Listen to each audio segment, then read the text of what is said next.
I'm frustrated and I'm trying to stay calm. So we're going to talk about week 1 of the Artist's Way. Week 1 is recovering a sense of safety, and Julia talks about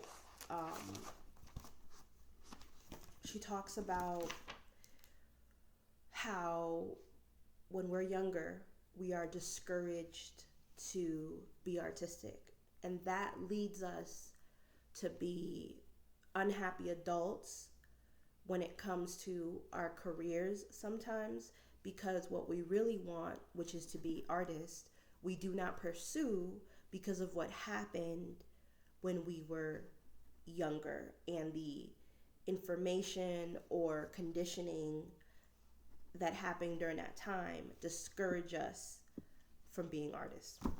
So I want to read the first page because she did say some dope stuff, and she starts talking about how shadow artists are created. And a shadow artist is basically like a fake me out artist. It's like you not really trying to be an artist for real. You're scared. You don't want to stand 10 toes down in your desires of being an artist. And so you might date an artist, while telling yourself that that could never be me, right?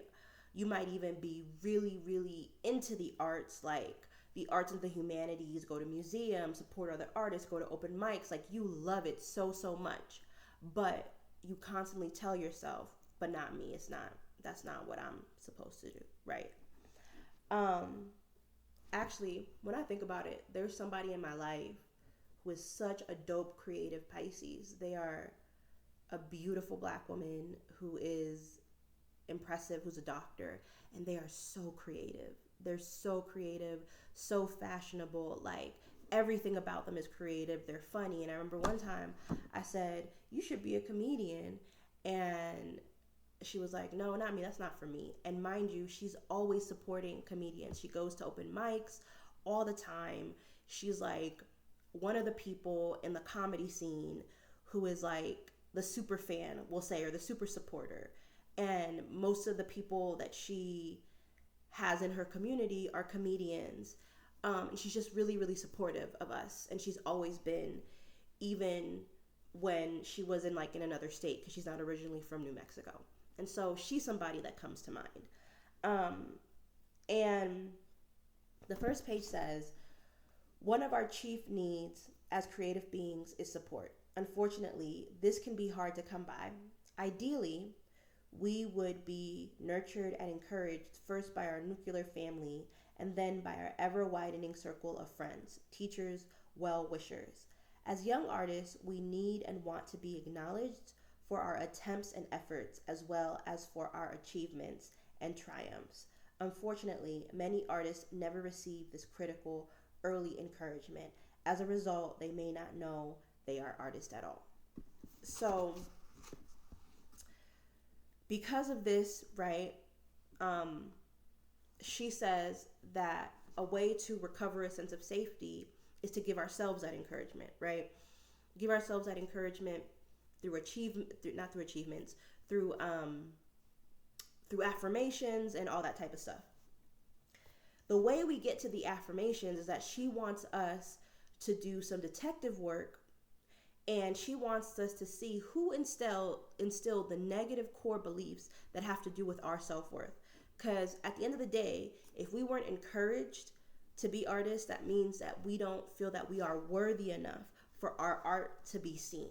And so her theory is that creating a sense of safety means rebuilding your self-worth and your self-confidence so that you can pursue an artistic life, a creative career. Okay. So that's the main point, right? And so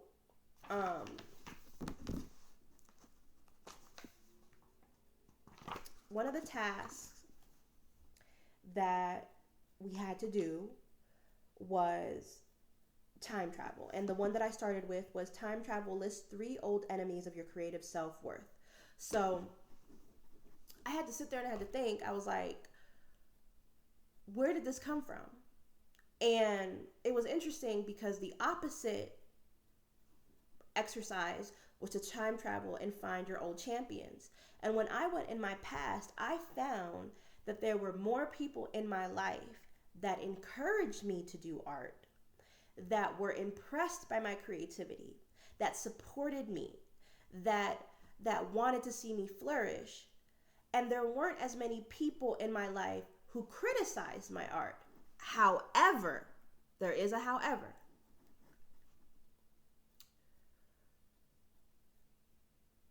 When I looked back, I found that I had a lot of injuries when it came to my self-worth.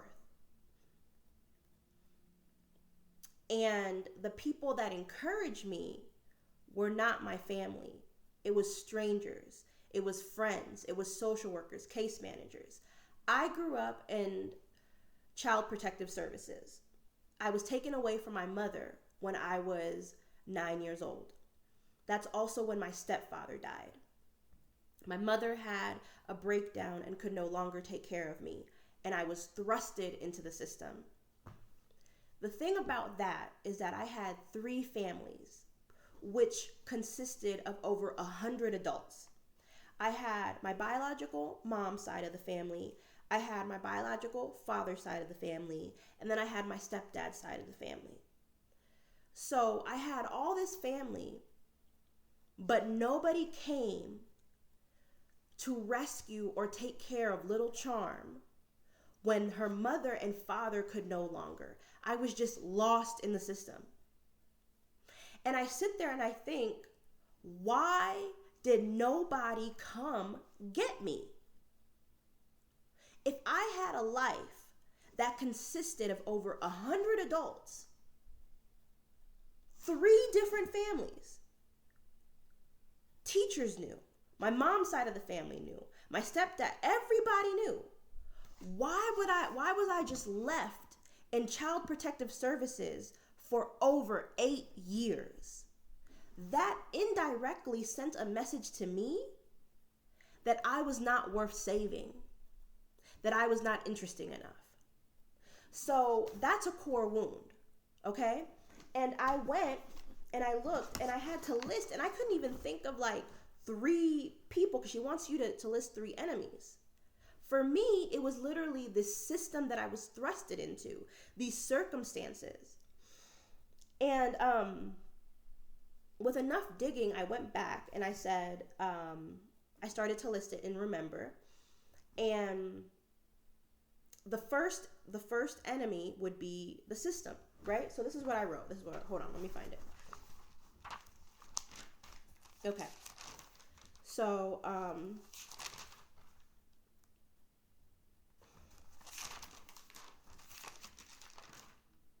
okay, this is what I wrote. I said, during my formative years, I learned that love must be earned by suffering. Julia says, one of our chief needs as creative beings is support.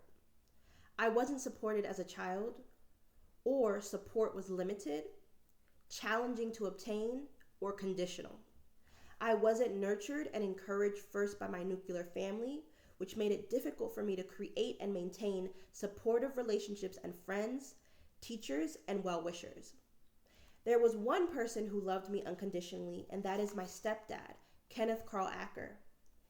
He unfortunately passed away when I was 9.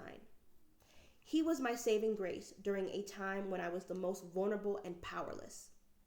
He was there from birth until I was 9 years old.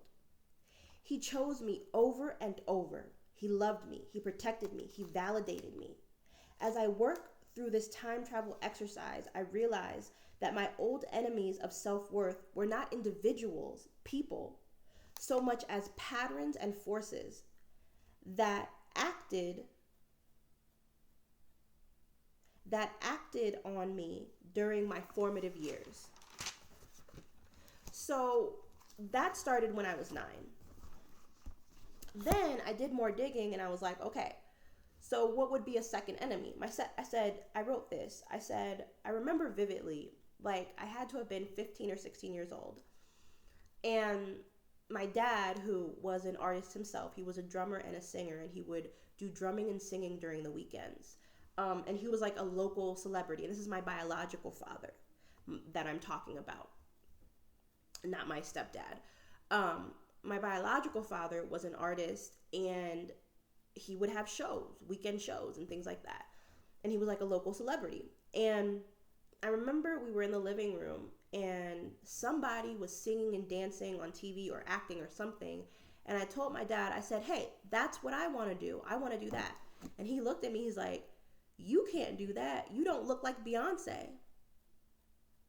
Until this day, I'm older now. I'm an adult, okay? This is more than 10 years ago, right? This is a long time ago. I remember that vividly. That because I don't look like Beyonce, I'm not worthy of being seen or being taken seriously as an artist. Okay. The third person that I named was my mother. And that's because she didn't really show interest in me as a kid when we did reunite, right? She was very self-involved and she had her own stuff going on. And I was in cheerleading, I did slam poetry, I did all these things, and nobody ever came. I didn't have family see me. My mother didn't come to these things. My mother didn't even know that I was into those types of things.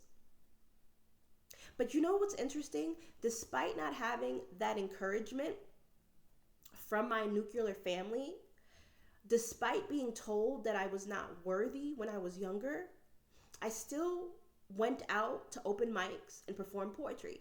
I still did cheerleading. I still went after pursuing graphic design. I still interned at Power 105. I always had this instinct that no matter how much people made me feel lesser or less worthy, I still pursued creativity and artistry, which means that, Charm, me and you, we always knew what we wanted to do. We couldn't be discouraged from being an artist. We could be swayed, we could be delayed, we could be shrunken down, we could limit our desire, but we could never completely erase it. And those people around us could never completely erase our desire and our instinct to follow the arts.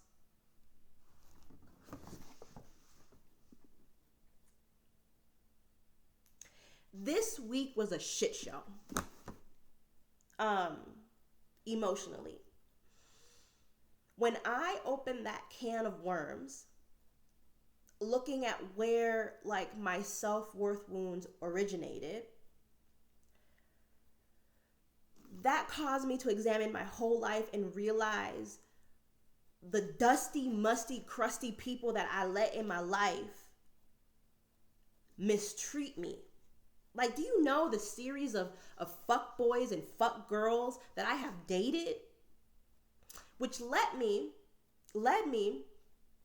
to ending things with the girl that I was seeing and messing around with, who belittled me. And then that led me to 2 days of me being destabilized, crying, aching in the pit of my stomach, asking myself, why can't I be loved? Why don't people love me? Why? Why am I this alone? Why is it that I find myself around people that just want to use me? Why? Why? And it's because of this. It's because of the buttons that the adults in my early formative years installed in me.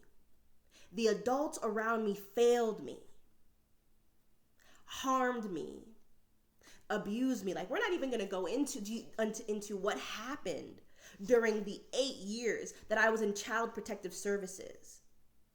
Do you know the ugly type of people that are not just foster parents, but that work in that field? I had grown men hold me down, push me down, restrain me at times, because that's what they're trained to do with kids who have behavioral issues.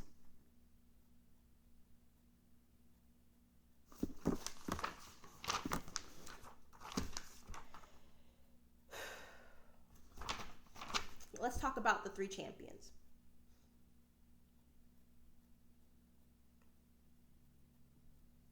My number one champion, Kenneth Carl Acker. Rest in peace. He encouraged me to do anything I wanted to do. I have a vivid memory of him when I was like, I don't know, maybe 7 or 8 years old. And there was this track star high school athlete in our building complex who I admired. She was so fly. She reminded me of FloJo. And when I say FloJo, it's because like when I look back as an adult and I think about this person who I don't remember her name, I just know she was this black girl with long hair. She used to always wear like athletic clothes, or she was an athlete. She was a track star, and I just thought she was so beautiful, and I just thought that she was the coolest thing. And she was twice my age, right? And I remember we were all outside just hanging around, like me and the other kids and my dad. And somehow we were encouraged to race. Little old me racing her. And my dad, he encouraged me to do it. He said, "Race, you're going to do this. You better race her." Till this day, I don't remember who won. I don't remember who won. I suspect that it was her because she's been training for years. She's older, all these different things. But the thing about that story is that my dad believed in me. It didn't matter what I wanted to do. It didn't matter if I wanted to race her or if I wanted to do the school talent show or if I wanted to, be an actress. My dad paid attention to me. He showed me that I was important. He said that he made me feel like my ideas and my dreams were enough. He would listen to me. I have these memories of him believing that I could do whatever I wanted. He also protected me. He would when I would tell him about my bullies, he would go to school and he would confront my bullies. This dude was amazing. Mind you, I was not his blood. This was an amazing person in my life who chose me over and over again.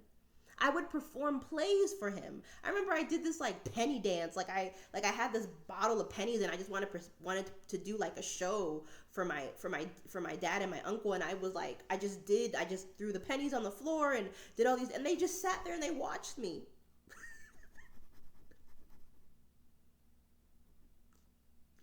They just sat there and they watched me because they were saying that I was worth paying attention to. Oh, that was a beautiful man. He was a beautiful, beautiful man. And so he was my champion. And I remember before he passed, he had encouraged me to do the elementary school talent show. And that's one of my first champions. A second champion was when I was when I ended up being in Child Protective Services, and they give you a social worker, a counselor, like your whole life changes. And I remember that she gave me a book. She gave me a book, a journal, and she was the one till this day that I'm able to journal because she gave it to me. And I shared a poem with her, and without me knowing, she took my poem and she published it in the Young Poets something or other anthology. She was communicating to me that she believed in my art and that she thought I was impressive. When I was in foster care, um, I would doodle the people around me. And my foster mother would tell me and encourage me and be like, this is wonderful. And throughout the years, as I was doing this exercise, I realized that throughout the years, literally, I have not had a lot of haters of my art. I haven't. I haven't. Even from friends. I've had friends who are so supportive of my art. And that led me to another memory, which caused me some shame, where once I was older and I reunited with my mom and I was pursuing poetry, my friends gathered together and they went to go support me at Busboys and Poets. But I thought nobody was going to show up. I invited people and then I was like, nobody's going to show up. I decided that I wasn't going to go do the open mic. And I think this was like maybe the second or third time that I actually was going to go do the open mic. And I was like, you know what?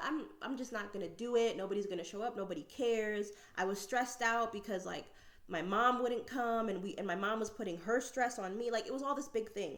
And I remember I get a call and we'll call her Aries.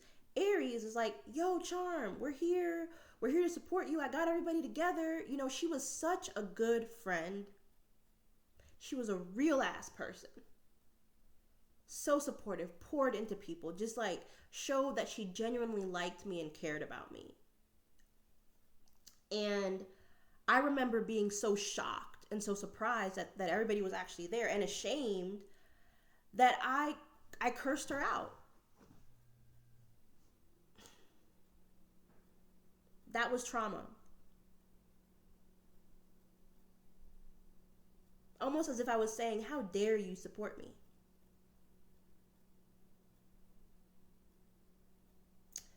So I got issues. I got hella fucking issues. Oh, I got issues. Huh. So that was an interesting activity. This week has been filled with crying and more crying. So let's do the check-in. How many days this week did you do your morning pages? 7 out of 7, we always hope. How was the experience? I did it 5 out of 7 days. There were like 2 or 3 days that I was really depressed and I was just in my bed. Mind you, I just moved into this apartment. I should be happy at my accomplishments, but the first week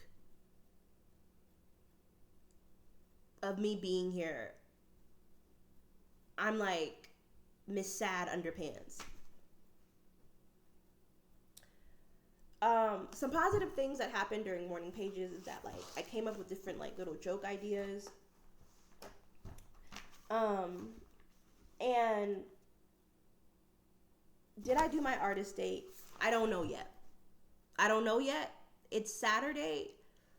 What's today? It's Saturday, January 2nd? 3rd. It's January 3rd, 2026. It's like 11 p.m. and I still haven't done my artist date. However, I'm considering on collaging. I was introduced to collaging this year and how much I liked it, and I was supposed to do an artist date on Friday, and then I just felt depressed, like I don't want to do this shit. It was right after me having this argument with the fuckboy that I'm seeing, the girl. And I was just out of it. Out of it. So I didn't do the artist date, but I was like, I'm determined to do this program. I'm really battling with myself here, but I'm determined to do this freaking program. Let me try. So I'm do I'm doing a late night date with my artist. You know, I don't think it's gonna be a booty call or whatever. We just happen to be both up at the same time, and we just gonna collage and do some shit. Where it goes, I don't know. So, did you do your artist date this week? No. Okay.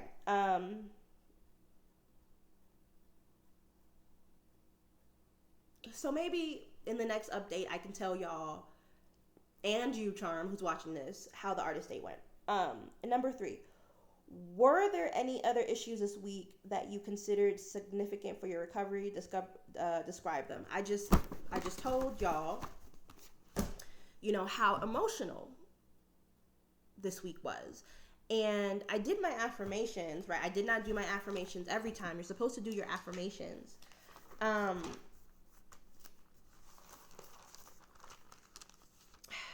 so frustrated right now. Like, I've been crying all day.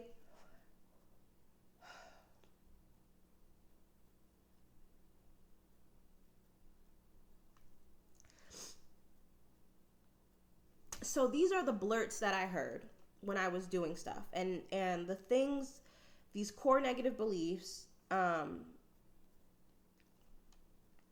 said, you're delusional, you are wrong, you are not even funny, because I'm pursuing comedy. That's what I want to be, a stand-up comedian.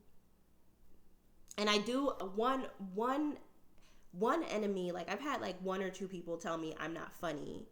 Or that I'm too serious to be a comedian. Look at Slam J, though. Sam J, who I look up to, they're hilarious and they're serious. But I've had more people than not tell me that I'm either entertaining or funny. So fuck them. Fuck the people that instilled that in me, that you're not even funny. I put on here, nobody likes you. Yeah, right. You are lying to yourself. You are not that good. Something about like, I don't have enough artistic skill and development. Something about, you're never trained or taught. It's too late. No one will take you seriously. You don't even take yourself seriously. Those are the things that I heard. So I'll read some of them. I won't read all of them. But these were pretty cool.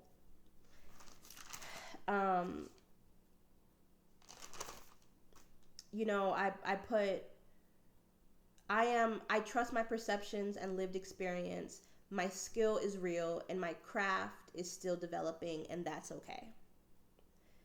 I put, I take my creativity seriously by showing up consistently.